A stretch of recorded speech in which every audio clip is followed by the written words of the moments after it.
everyone, everywhere, and special greetings to all those seated in heavenly places in Yeshua, Jesus, our Messiah.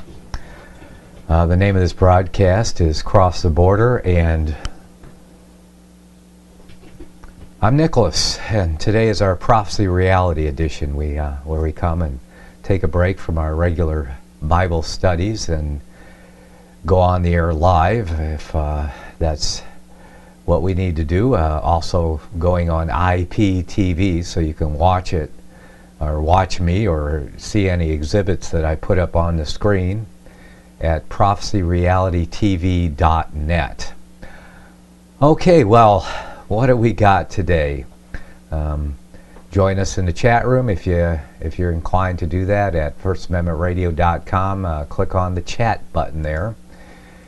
And, well, as I said last week, and I think that's it.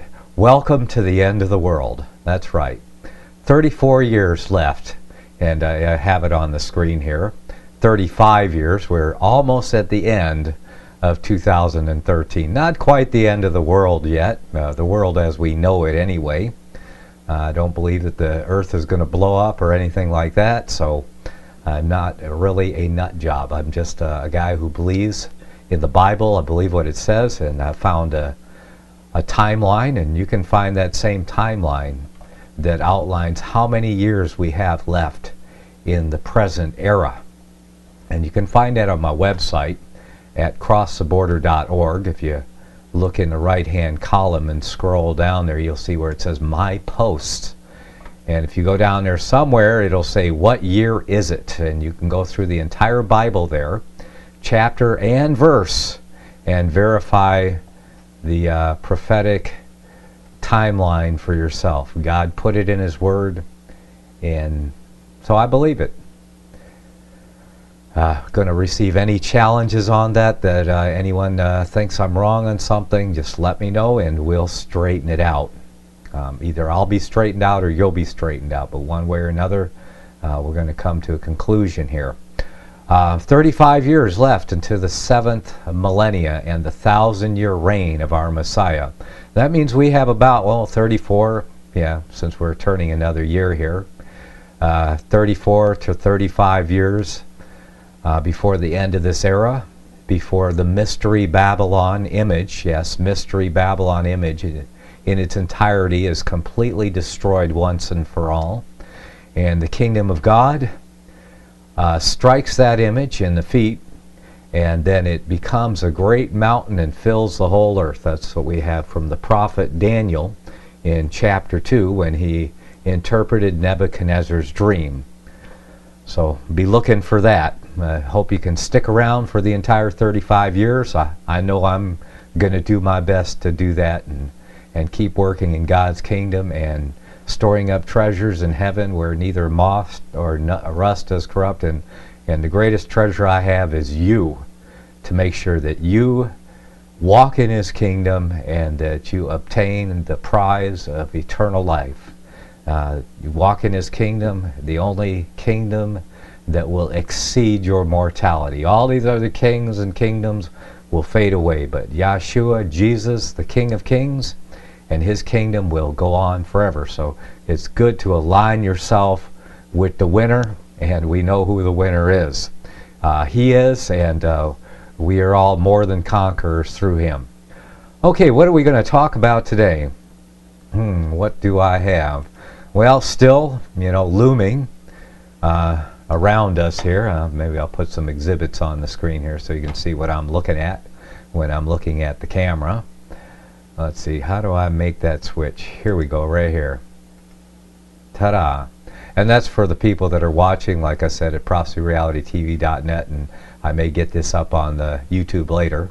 I haven't been doing that lately, just kind of overwhelmed and sometimes haven't felt that the quality of the broadcast was too well. Like last week, I went 5 minutes without any sound. I think I've got it all together today. It's kind of difficult when you're your own sound man. Yes, let me get rid of my cell phone here. Okay. The target date, Mark of the Beast target date is still there. I believe that as that the money makers, those that love money, and yes, the Almighty by His wisdom has put those that love money in charge of the money, and I believe there is a wisdom to that.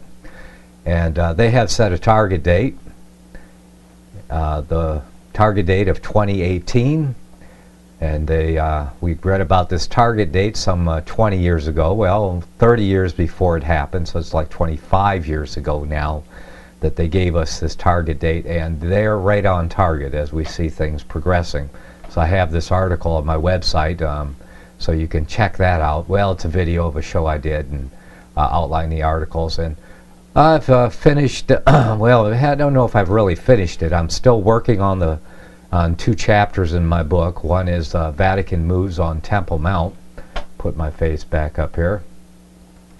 The two chapters that I'm working on still, and my book is completed. I've got all the chapters there, unless God gives me another one to throw in there before I actually figure out how to publish the thing. But I'm working on these two chapters. One is Vatican Moves on Temple Mount. Had an article some years ago on my blog by that name, and it's been developing it. Found more material to add to that, and it continues to this day. So we got some shaking and moving going on over in the Mideast. So we want to include the latest Pope in the mix there. So Vatican Moves on Temple Mount, and of course the Mark of the Beast, the chapter on the Mark of the Beast. Those are two chapters I'm still working on. They don't quite flow right, and I'm still working new material into them as well as some old. So as soon as I get those nailed down, perhaps I'll share those on the air. But so do be looking for the release of my book, and early next year. I'm trying to figure out how I'm supposed to release it, since I do have a problem. Well, no, the world has the problem. I'm the one that's okay. That's how it works. Yeah. And the problem is, that when you don't use the Mark of the Beast, or at least its precursor, the Social Security number, because I don't believe it's officially the Mark of the Beast. It is the mark of a beast. I can say that unequivocally, that the Social Security number is the mark identification of a beast, a government. And of course that government is through its Social Security Administration issues those numbers to people. And if you don't have one, things are becoming increasingly difficult to operate in commerce in the world, to operate a business and take advantage of ways to have insure your finances for your work. For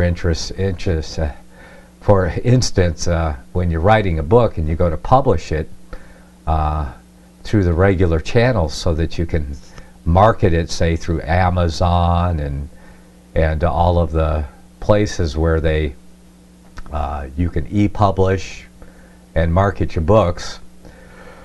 Well, guess what they require? They require you to have a Social Security number. So I'm trying to figure out, how do I do this? See, because I'm not a socialist, so which means I'm not a card-carrying socialist. I am a conscientious objector, okay? And it's still a free country, so I don't have to be a socialist. So all you people go, you're not a true American if you don't have a... I've had people say stuff like that, you're not a true American if you don't have a socialist. And had one deputy who was at my property visiting me one day. He said, oh, do you have a Social Security number? Because he was trying to get some ID on me, and I was on my own property. And he was a nice enough guy and everything, but they do their thing, that he's a deputy and he's doing his thing. So he asked me for a driver's license. I told him, nah, I'm not a driver, have no use for a driver's license. And so he starts to walk away. Then he turns around, oh, could I get your Social Security number? He wanted something to put into his computer that day. And I told him, well, I don't have one of those either. And he says to me, he says, are you anti-government? I said, no. said, I'm all for good government. You know, I'm just don't think that other people should take care of me. I should labor to take care of my family and myself and my own family, and not live off the backs of others. I'm not a socialist. So I can't be a card-carrying socialist, because I believe it violates God's law. And so, but like I said, it's not, I don't believe it's the mark of the beast yet, but it will be soon. You know, give it till 2018, and we'll have it. It'll transition to the mark of the beast, as I believe all of the Social Security type programs in every country. They have them different names, but most of them have a 9-digit number associated with them. It's kind of interesting. I don't know how that's going to work. They'll probably have a country code before them or something. You know, the government always figures out a way to identify you and differentiate you from all of the others. They have state codes, yeah, for different offices and with the Social Security number. But when the time comes, all of those numbers from all of those, cloned systems, because that's what they are.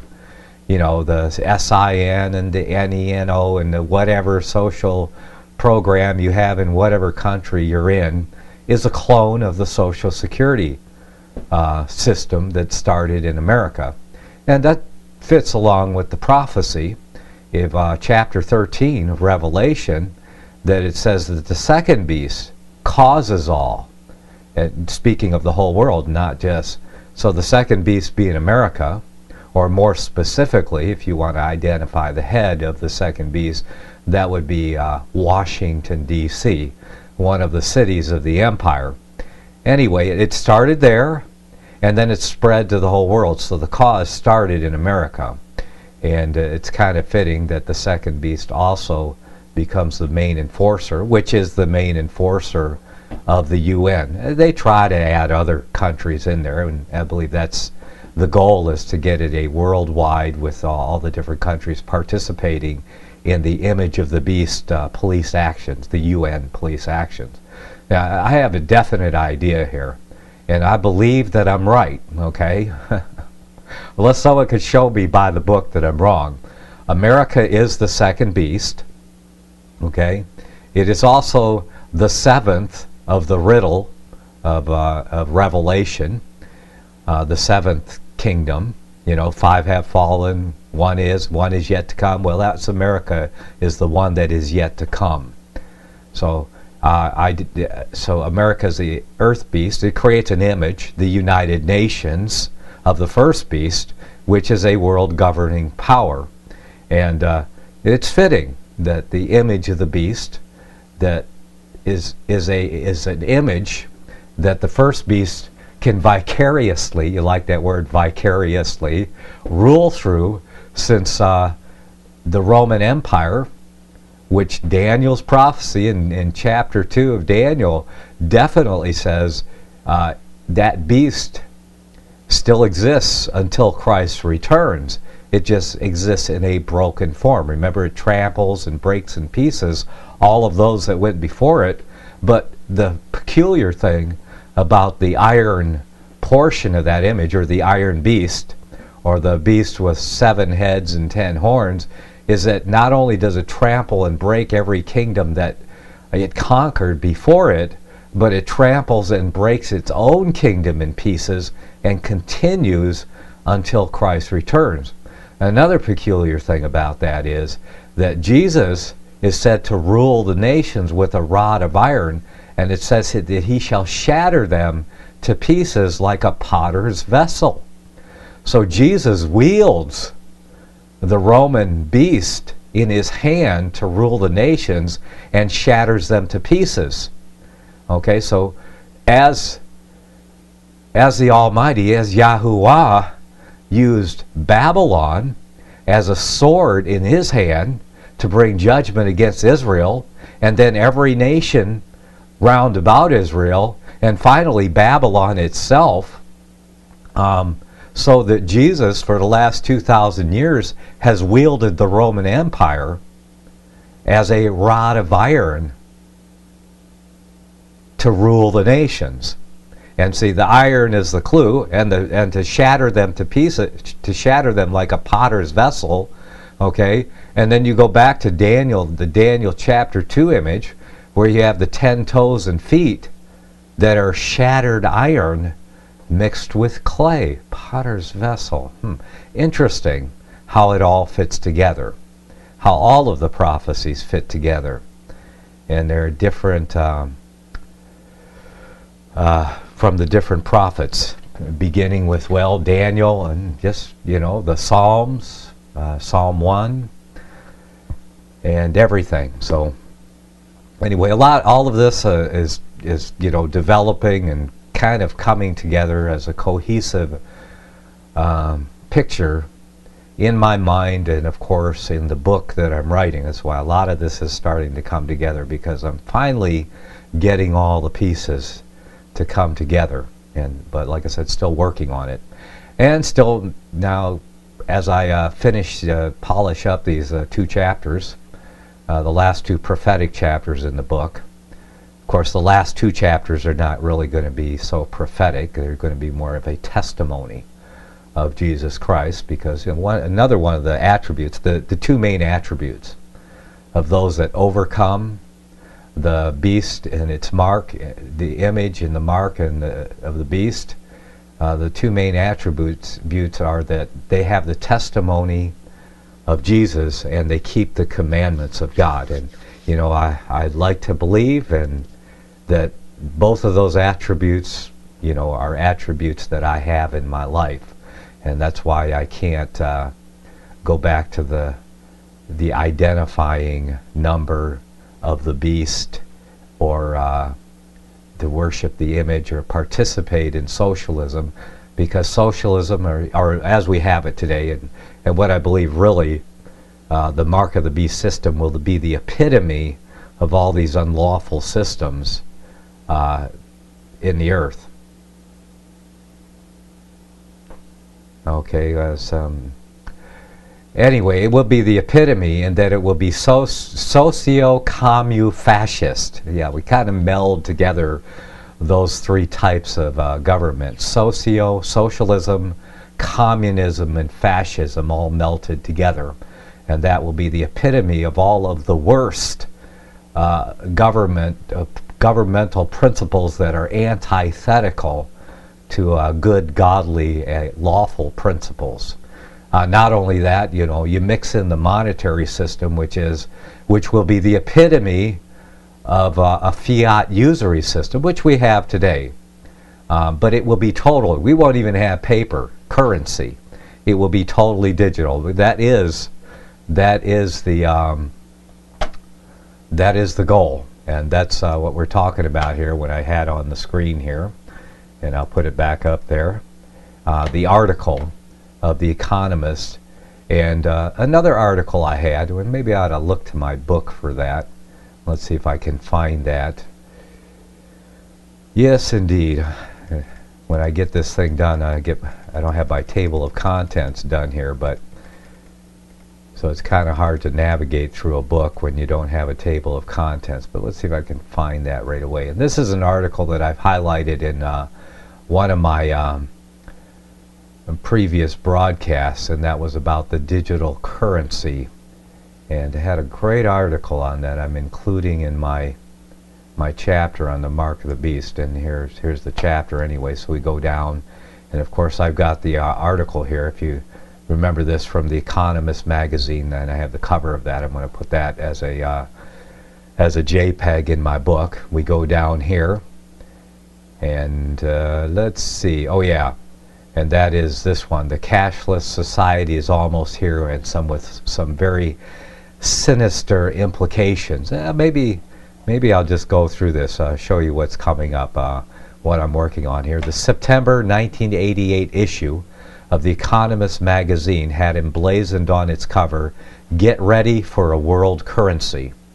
The title of the article, "Get ready for the Phoenix," begins, 30 years from now, Americans, Japanese, Europeans, and people in many other rich countries, and some relatively poor ones, will probably be paying for their shopping with the same currency. Now, this was written in 1988.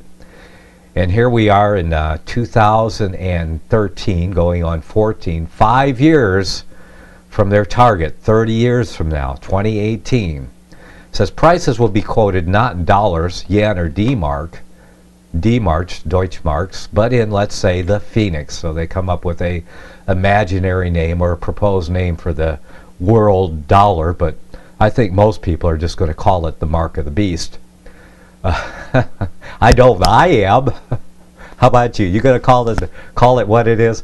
But of course, the Phoenix, which rises out of the ashes of the destruction of the world's currency. Thus, we have this picture here on the cover of The Economist, get ready for a world currency, and we have the Phoenix, and you see all of the paper currency burning down here. So rising out of the ashes is going to be this totally digital currency called the Phoenix. Very interesting picture there of it, illustration. So the Phoenix will be favored by companies and shoppers because it will be the only thing available when the time comes. They're going to outlaw. I don't know how they're going to do it. There's going to be black market, underground economy.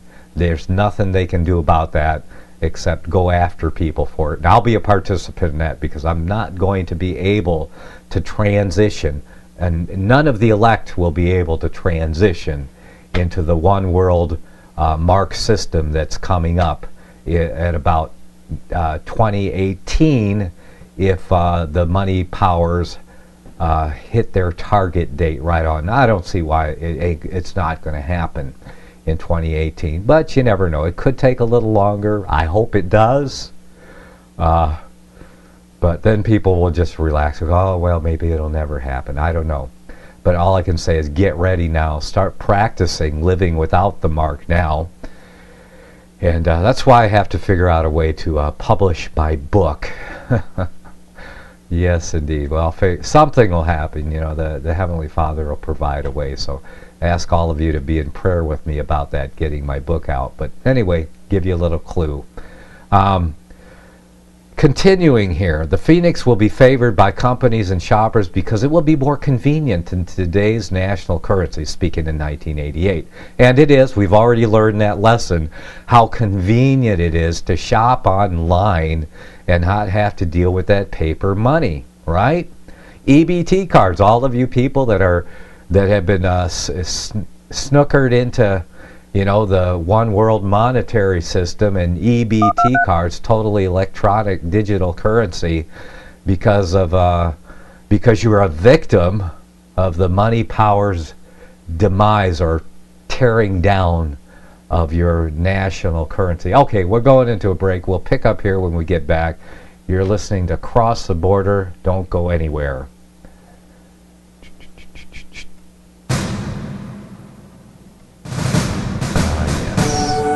Shall return.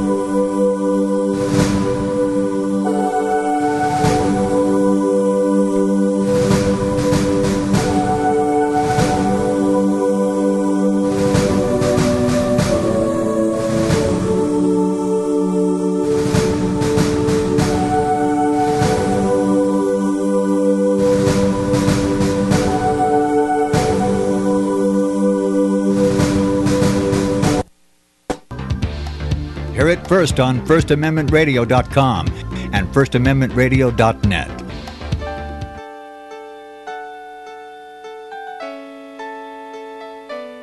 The program you are listening to is 100% sponsored by you, the listener, on this First Amendment Rights Media channel. You will notice that there are few commercials on this radio network. There's a good reason for that. Corporate advertising dollars come with strings that limit program content. So without your help, these programs cannot continue on internet or our several affiliates. If you benefit by the educational law programs, we ask you to give. If you are admonished or nurtured by the Bible and ministry programs, we ask you to give. If some voice a cause that you are passionate about, we ask you to give. If you believe in any of these, we ask you to support them as you would a missionary on a continual basis, as if giving a tithe for missionary radio. These programs are not commercially viable and must be supported by those faithful to the cause of truth. Look for the button to sponsor your favorite programs at our listen and schedule pages on the internet. Then, when you subscribe, we will send you the last quarterly MP3 CD of that program immediately, and continue to do so with each new quarter. We will also give you unlimited archive access to all of our programs. We're asking you to give much less than a tithe, so that you may also send support directly to a particular program host, cause, and anywhere else the Spirit may lead you. Do all to the glory of our God and Creator, for His holy nation, the only kingdom that will last forever. Thank you for listening.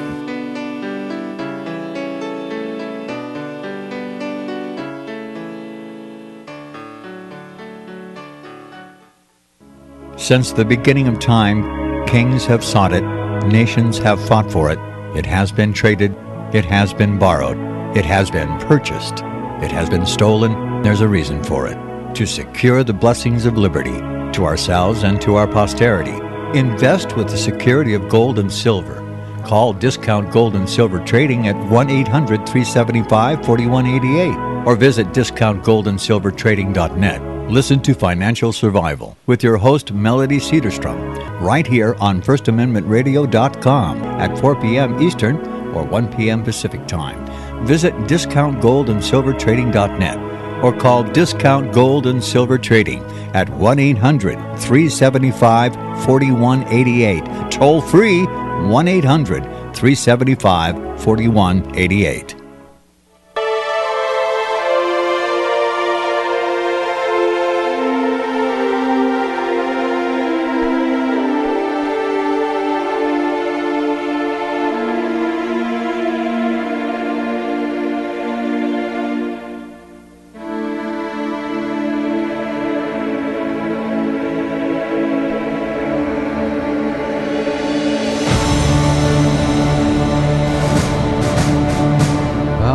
Back.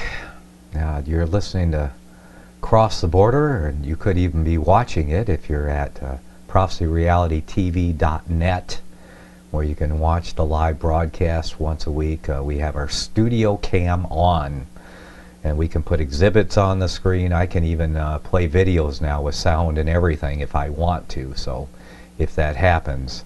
Yes, and then let's see.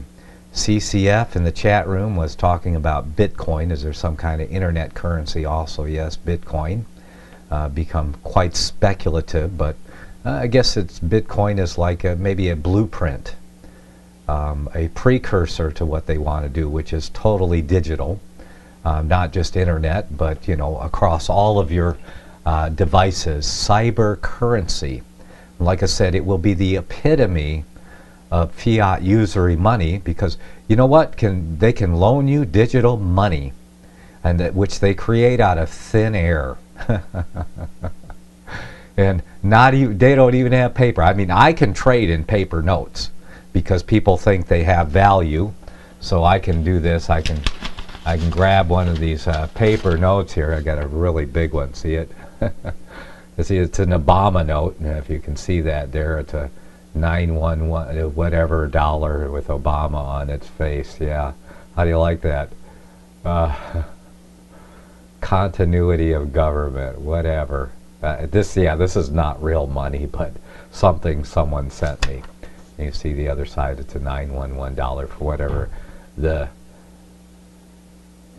ministries, whatever the I can't read it backwards on the screen.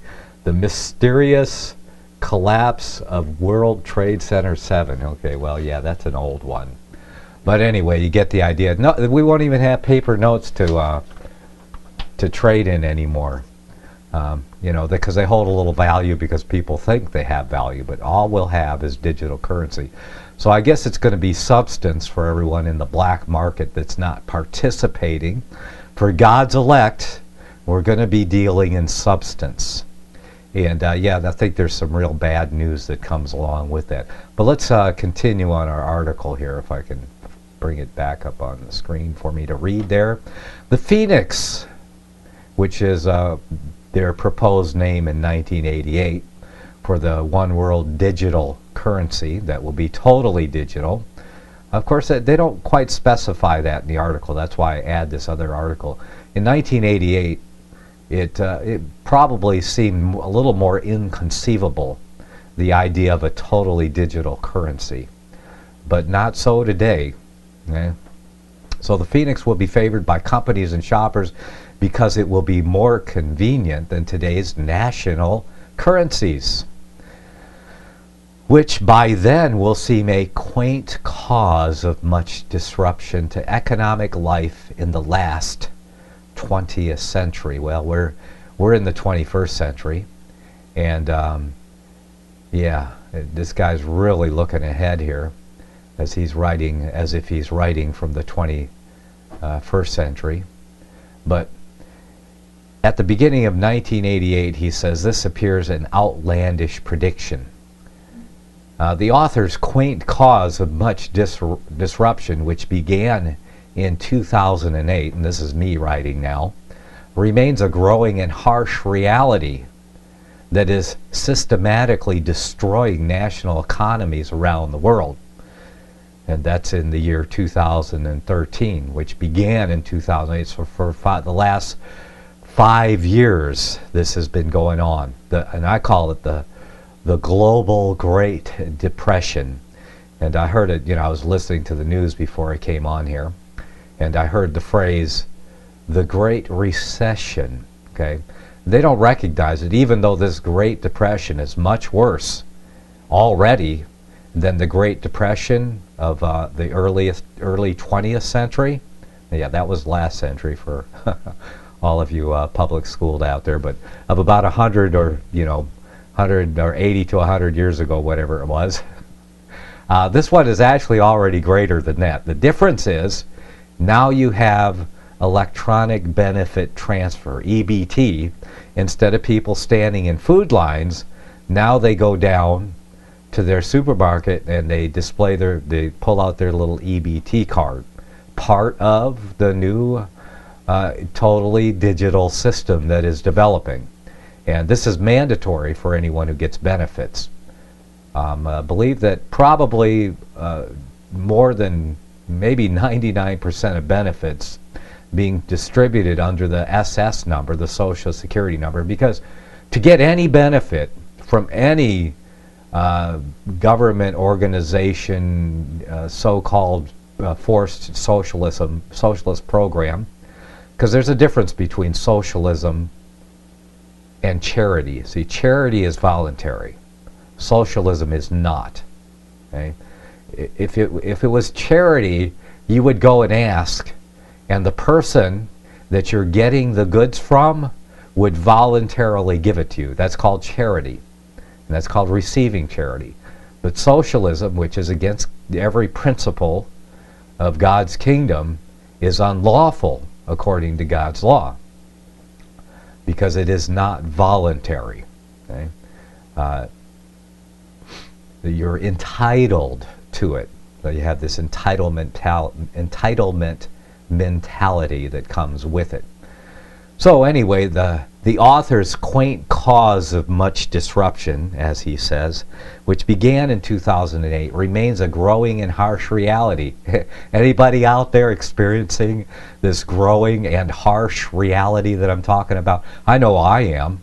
It's a growing and harsh reality, especially for someone like me who's not a socialist, not a card-carrying socialist, where they're now excluding me. Though I can work hard and I can produce something of value, I have no way to market it because I'm not a socialist.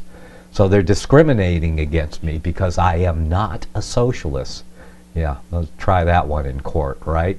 I should sue them for discrimination. You think the EEOC or whoever, the Department of Justice, how about the, what's that, the communist, the ACLU, you think they'd take up my case for discrimination because I'm not a socialist and they're excluding me on the grounds that I'm not a card-carrying socialist? How about that?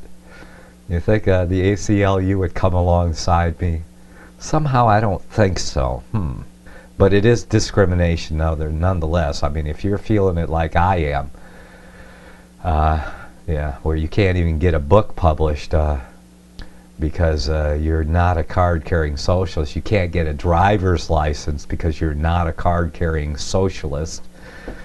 Yeah, that's the way it works, and that's how it's pretty soon, you know, when they make the final transition to the mark of the beast monetary system, you won't even be able to pay your property taxes if you're not a socialist. If you're not an adherent to the mark of the beast monetary system, you will lose your property. And as I said before, and I'll say it again, that as in past inquisitions where the property of all heretics was confiscated, well, in the mark of the beast monetary system, all of the property of heretics will be confiscated by action of law, because heretics will not be able to pay their property taxes if they do not participate in the mark of the beast monetary system and worship the image. That is, obey. Obedience is worship. So there's a clue for you. Coming, to a neighborhood near you. When the mark of the beast system, it will be very difficult for God's elect. You see why we're going to stand out and lose our properties and probably become a transient nation, because that holy nation of God will have to be on the move. But I believe that things are not going to work out as cohesive and be as easy for the mark of the beast adherents and their government to crack down, because I think that the breaking of the nations in pieces is going to include breaking the breakup of America, and of course the Washington D.C., the empire of the cities Washington D.C. hold over the entire continent here of North America, where they rule from. I believe that they're going to be let's call them wilderness places for the object of protecting God's people and giving God's people of refuge, His elect, in these last times. And there will be conflict too, so a lot of things going on to prevent a total, because when it says that some of the pieces are partly strong and partly weak, well, for our sake, for the sake of the elect, I think there's going to be some that are going to be partly weak. So that's where, if you're walking in the Spirit, crucifying the deeds of the flesh, that's the evidence that you're walking in the Spirit. You're carrying a cross, crucifying the deeds of the flesh, and that is putting off all those things that God's Holy Spirit convicts you of, learning obedience, learning how to live your life in a way that's pleasing to the Almighty because you love Him, and you love Him, of course, because He loved you first.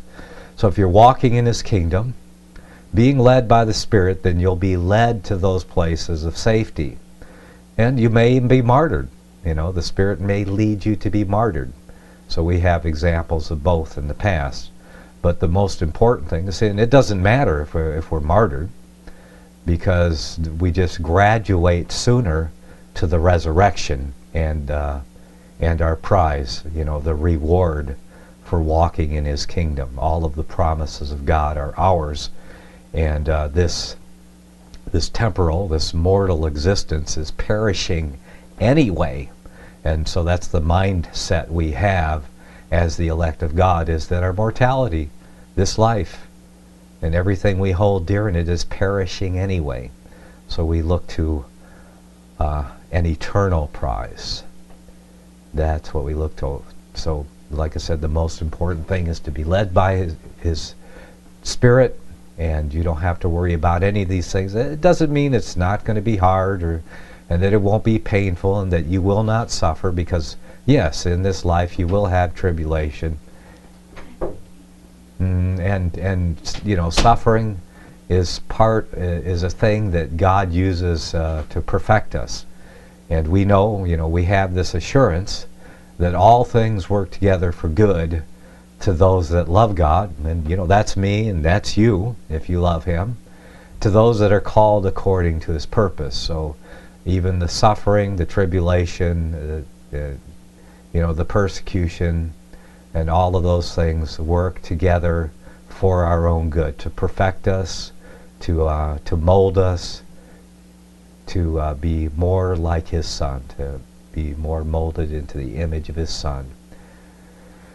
And if you're walking in His kingdom, if you love God, then you understand that this life is perishing anyway, and that we're all called, that many of us are called to pay that ultimate price. And even if we're not martyred, that eventually, like I said, this mortality, this existence, this body that we're in is perishing anyway. So we have our eyes fixed on the ultimate prize. There is no better deal under the sun than all the promises of God. Okay, continuing in our this is the mentality that we have to have today as God's elect. We need to put on this view of life, and we can't be shy about it, and we can't be fearful about what's coming on the earth. We can only be hopeful. I mean, even though I see everything that's coming, I'm hopeful every day. What's going to happen today? What am I going to see today? How can I work in God's kingdom today? What can I do to please Him? My object today is obedience to Him. And for me, that means getting on the air right now and preaching His Word, having the testimony of Jesus Christ and obeying His commandments and being perfected in those things. And to everyone out there, everyone hearing my voice, if you love Him, if you're in His kingdom, if you've crossed the border into His kingdom, if you truly repented of your sins, then you have these same objects before your eyes on a daily basis. Okay, continuing in our article here, the utopia of monetary union. And this from the article. That's where I got that from. The cashless society is almost here, and with some very sinister implications. And if you go back on my website, you can find that article on the cashless society somewhere, or you get my book, and it'll have links on it in the e-version. I may have to publish it myself without getting it out there. So we'll see how that works, or maybe I can get someone else to publish it through their publishing house. We'll see. Anyway, November 2012, Patrick Henningsen article, so titled, "In the midst of a growing financial crisis begins, among the long list of items bundled by consensus reality merchants under the banner of conspiracy theory is a world without cash." Is that really a conspiracy theory anymore? I mean, isn't that a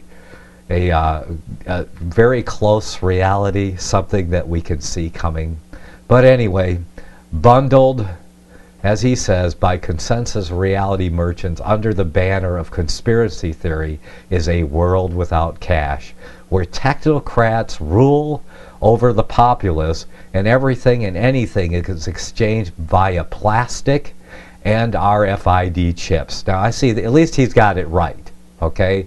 It's going to be plastic. Not only is it going to be plastic and RFID chips, but it's going to be, your cell phone, your PDA, your computer. We use all of these things now for transactions. I can get a little thing to scan credit cards on my cell phone for PayPal now, or whatever account you have.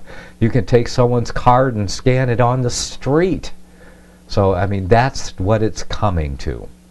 And so, if you can't see that by 2018 that they won't try to foist this thing upon the entire earth with this growing financial crisis, then you need to wake up, smell the coffee, and pay attention to what's going on, So, where technocrats rule the world over the populace, and everything and anything is exchanged via plastic and RFID chips, cell phones, computers, whatever device you have. These are all just the mode. It could be a card with an RFID chip in it. So it could be, It could be your passport, your driver's license. Any of these things will access your Mark of the Beast account ID number and make that exchange. And with a verification of, say, a password or a retinal scan or a thumbprint or some kind of biometric verification, because all of those things are just verification for the number, which is the Mark of the Beast. The RFID chip can never be the Mark of the Beast. Okay? The cell phone can never be the Mark of the Beast. Your computer is not the Mark of the Beast. The Mark of the Beast is the identifying. Mark means identification.